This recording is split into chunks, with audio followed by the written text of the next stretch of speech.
지금 전해드린 대로 검찰이 이재명 대표의 백현동 사건을 재판에 넘겼습니다. 관련 내용 최진영 변호사, 장유미 변호사와 함께 자세히 짚어보도록 하겠습니다. 안녕하십니까? 네, 안녕하십니까? 안녕하세요. 자, 지금 보셨습니다. 검찰이 백현동 특혜 의혹만 먼저 기소를 했다는 거, 이 검찰이 그만큼 자신이 있다. 어떤 증거를 갖고 있길래 이런 거라고 볼 수가 있을까요? 그렇습니다. 검찰 같은 경우에는 이재명 대표가 성남시장 당시에 직접 결제했는 문서 등 이론의 여지 없는 증거들이 많기 때문에 다른 것보다 먼저 백현동 사건에 대해서 기소를 했다라고 하는데요. 사실 이 부분과 관련해 가지고는 지난번에 한동훈 장관이 국회에서 체포 동의안과 관련되는 그 취지 설명을 할 때에 증거에 대한 그 내용을 담은 적이 있습니다. 네. 그 부분에 대해서 이야기하려고 하는 순간 민주당 의원들이 굉장히 어떻게 보면은 소리를 지르고 해서 증거에 대한 얘기를 직접 못 했는데 그 내용 중에 핵심적인 내용이 지금 얘기하는 그 백현동 사건과 관련해서 A4 용지 4장 정도의 어떤 증거 설명이 있습니다. 네네. 그중에 하나만 얘기를 든다라고 할 경우에는 어떻게 보면은 그 김인섭 씨의 청탁대로 이재명 지사가 직접 승인 결제했던 여러 가지 문서가 있는 등 내부적으로 이론의 여지가 없는 다수의 증거들이 있다. 이렇게 지금 얘기를 하고 있습니다. 지금 말씀하신 것처럼 검찰도 이번에 그 특혜 제공의 최종 결정권자인 이 대표가 직접 결제한 서류에 등 물적 증거가 있다고 하고 또 나아가 김인섭 씨가 어떤 정바울 씨 사이의 어떤 그 허가방으로서의 어떤 역할을 했다라고 지금 얘기를 하고 있는데 그 반면에 이재명 대표는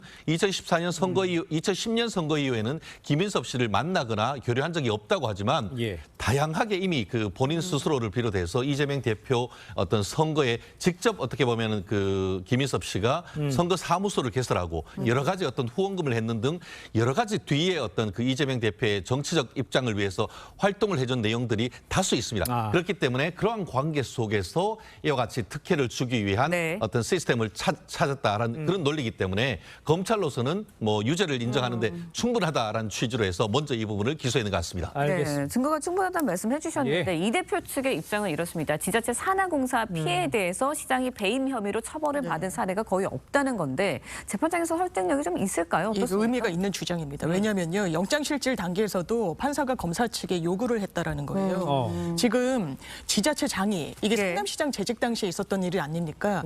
현직 시장이 산하 공공기관에 대해서 손해를 입혔다라는 이유로 배임으로 기소된 전례가 있냐라고 물었다는 겁니다. 검찰이 관련자를 못 낸 것으로 알고 있는데요. 왜 그러냐면 기본적으로 지자체장에게는 굉장히 많은 재량권이 부여가 됩니다. 그게 권한으로 부여된 행정 권한이에요. 그렇기 때문에 지금 검찰의 논리는 대장동이나 백현동이나 왜 민영개발 방식을 채택하지 않았냐, 왜 공영개발 방식을 채택하지 않았냐. 그러면 바로 시로 이익이 귀속될 건데 민영개발 방식을 채택함으로 인해서 그쪽으로 이익이 흘러가도록 한 거 아니냐. 이게 기본적으로 법으로 보면은 재량권의 한 범주에 있을 수 있으니까 판사가 물은 겁니다. 그러면서 심지어 제가 찾아봤을 때는 없었는데 검사님 의견 달라고 말씀 주시고 거기에 따라서 이재명 대표 측 변호인들은 추가 의견서를 제출했지만 검찰은 자료를 못 냈다라고 알려져 있거든요. 그래서 이 부분이 상당히 중요한 쟁점일 수밖에 없고 여러 자료가 현출돼 있다고 하지만 최소한 지금 단계에서 영장실질 담당했던 판사는 직접 관여한 증거가 없다라고 알겠습니다. 일단 장유미 변호사님은 이재명 변호사가 주장하는 건 그러니까 재량권. 근데 요거는 이제 검찰이 요걸 깨야 이제 배임죄가 되는 거 아니겠습니까? 그 검찰의 논리는 뭡니까? 기본적으로 이제 배임이나 이런 부분은 지금 그 장 변호사님 말씀하신 취지로 어떤 회사에서도 배임이 있을 때에 회사 대표들이 하는 전형적인 어떤 배임이 성립되지 않는다는 논리입니다. 근데 우리가 그 배임이 성립되는지 여부와 관련해서는 뭐 많이 들어보셨겠습니다만 경영 판단의 법칙이라는 거 있습니다. 비즈니스 저지먼트 룰이라고 하는 것인데 뭐냐면은 어떤 경영을 판단함에 있어서 그 결정이 회사를 위해서, 주주를 위해서 최선의 어떤 노력을 한, 그 최대한 이익이 되는지를 위해서 검토하고 노력한 결과 열심히 뭘 했는데 손해를 입혔다. 그러면 그건 면책이 됩니다.